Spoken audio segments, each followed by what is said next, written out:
Доброй ночи, дорогие друзья! Тема сегодняшнего видеокаста: зачем Кадыров воюет с ингушским гражданским обществом и с ингушскими тейпами.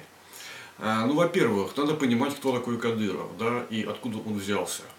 Это человек, который имеет очень большую власть, человек, который имеет большие деньги, я имею в виду не личные сбережения, а к нему в республику поступают большие федеральные потоки. Человек, который имеет собственную армию на Кавказе, которая ему лично подконтрольна.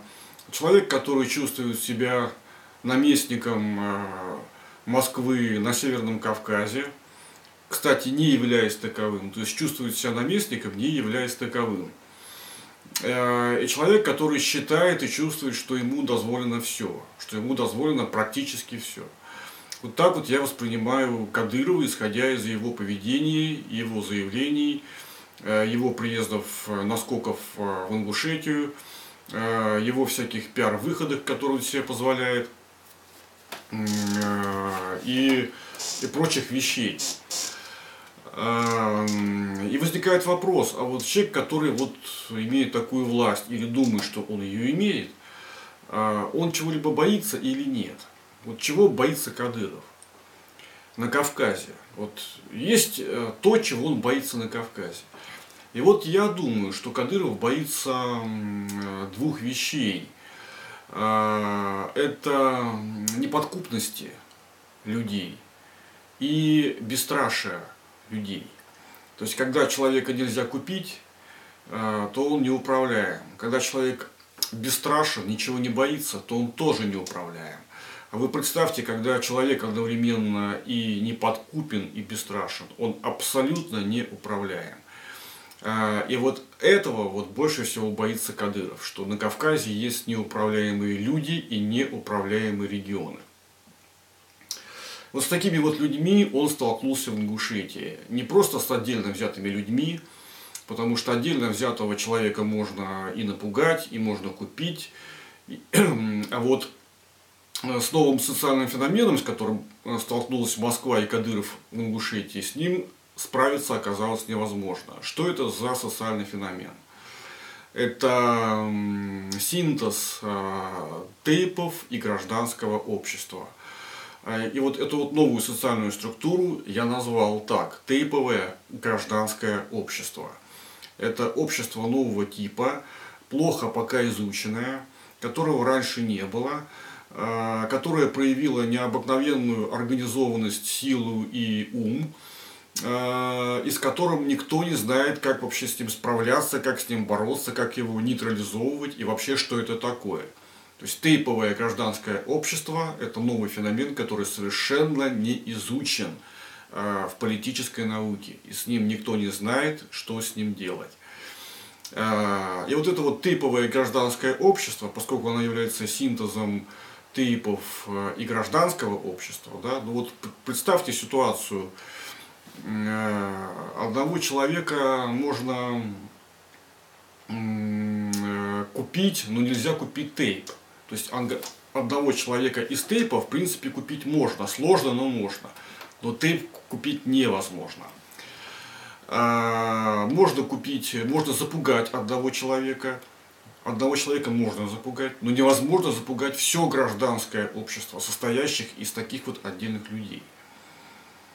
Поэтому современное тейповое ингушское гражданское общество, оно неподкупно и оно бесстрашно. И вот это вот напугало всех. Это напугало Москву, Путин молчит, это напугало Кадырова.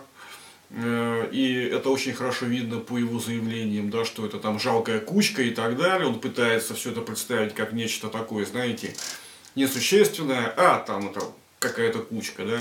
Это не кучка, это сильнейшая и мощнейшая социальная структура, которая переломила хребет мощнейшей государственной системе. Но не переломила полностью, но надломила. Поэтому, вот, если смотреть на ситуацию, происходящую в Ингушетии, с точки зрения Кадырова, да, вот я поставил себя на его место. Что бы я делал в данной ситуации? Как бы я ставил бы под управление Ингушетию. Я бы сделал следующее. Я надеюсь, что Кадыров меня не слышит. Это просто мои рассуждения. Я бы сделал следующее. Я постарался бы перевести конфликт с площади на те территории, которые как бы являются спорными. У нас спорные восточные территории между Ингушетией и Чечней. То есть перевести конфликт из гражданского в тейповый.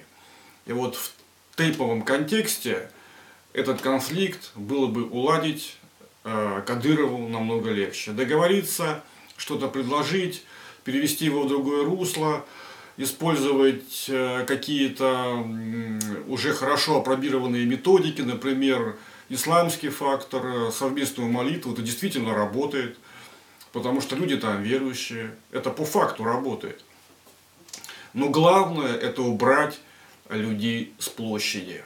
Что, кстати, пытался делать очень долго Евкуров. Он пытался убрать людей с площади, чтобы разрушить новую социальную структуру.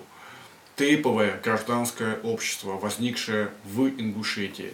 Да, люди временно ушли, но люди могут в любой момент обратно собраться, и с ними никто ничего не сделает. С этим новым феноменом никто ничего не может поделать.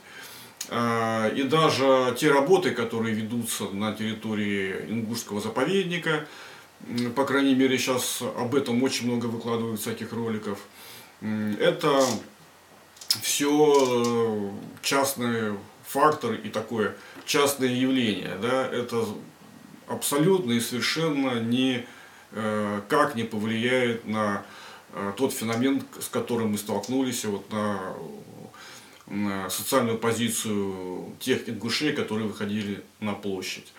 С этими людьми никто ничего не смог поделать и не сможет, видимо, поделать. Поэтому Москва, например, сможет справиться с этой ситуацией только двумя путями. Это либо депортировать ингушей, что невозможно в нашей системе и что никто не будет делать, поскольку это скомпрометировать себя, власть, так уже, конечно же, она делать не будет, потому что это будет компрометация власти. Или спровоцировать там какую-то войну кровопролитную, что тоже очень опасно, потому что это чревато падением всей системы. Поэтому ситуация, которая в Ингушетии сложилась, она с одной стороны патовая, с другой стороны она принципиально новая и она выигрышная для Ингушетии, потому что никто ничего с ингушами поделать не может. Спасибо вам за внимание и спокойной ночи.